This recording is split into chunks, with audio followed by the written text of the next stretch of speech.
Assalamualaikum warahmatullahi wabarakatuh. Saya Ataullah dari kelas PAI 7C. Pada kesempatan kali ini akan menyampaikan dakwah dengan tema pendidikan agama di era digital. Namun pada kali ini saya tidak hanya pada tema tersebut saja, saya akan menambah sedikit, yaitu khususnya pendidikan agama di era digital untuk kaum generasi Z. Nah, ada beberapa hal yang perlu saya tekankan dulu. Yang pertama yaitu pendidikan agama di era digital. Di era saat ini pendidikan agama harus mampu mengeksplorasi, harus mampu beradaptasi dengan kondisi sosial hari ini, di mana segala hal yang ada hari ini yaitu berkaitan dengan digitalisasi, mulai dari informasi, pekerjaan, dan lain sebagainya. Maka dari itu, ketika ilmu agama tidak beradaptasi dengan kondisi saat ini, maka dikhawatirkan akan terjadi kemunduran di pendidikan agama itu sendiri.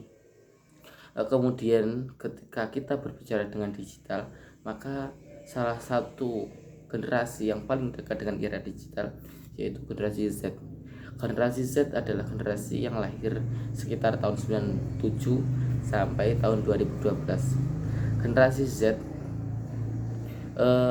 dalam kesehariannya sangat dekat dengan era digital, sangat dekat dengan hal-hal yang berbau digital, mulai dari informasi, pendidikan, komunikasi, dan lain sebagainya. Bahkan banyak hal yang diakses dengan digital oleh kaum generasi Z. Salah satu karakter mendasar dari Gen Z yang sangat berkaitan dengan pendidikan di era digital, yaitu Gen Z ini sangat mudah menyerap sebuah informasi ketika itu dikemas melalui konten podcast dan juga video-video yang berdurasi pendek, karena ini merupakan salah satu kebiasaan dari Gen Z itu sendiri dan menjadi sebuah karakter dari Gen Z itu sendiri.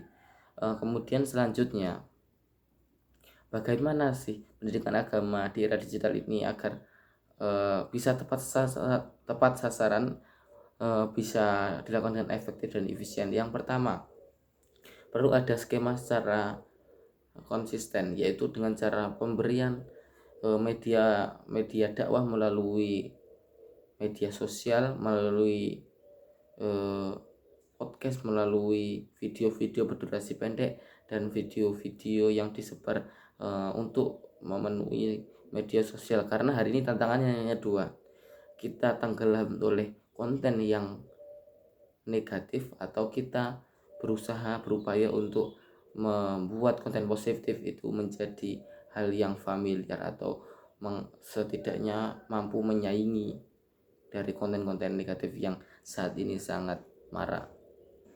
Selanjutnya, perlu ada keistiqomahan, perlu adanya kontinuitas dalam penerapan hal tersebut, karena Gen Z ini akan selalu mengikuti perkembangan zaman. Ketika dakwah hanya dilakukan sekali saja, itu tidak akan efektif bagi Gen Z. Harus ada kontinuitas meskipun itu durasinya tidak lama. Yang terakhir,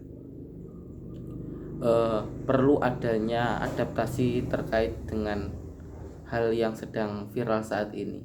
Nah, pemanfaatan hal-hal viral ini menjadi salah satu kunci utama bagaimana dakwah kita dapat diterima oleh kaum Gen Z. Mungkin cukup sekian dakwah dari saya. Ada kurang lebihnya mohon maaf. Wassalamualaikum warahmatullahi wabarakatuh.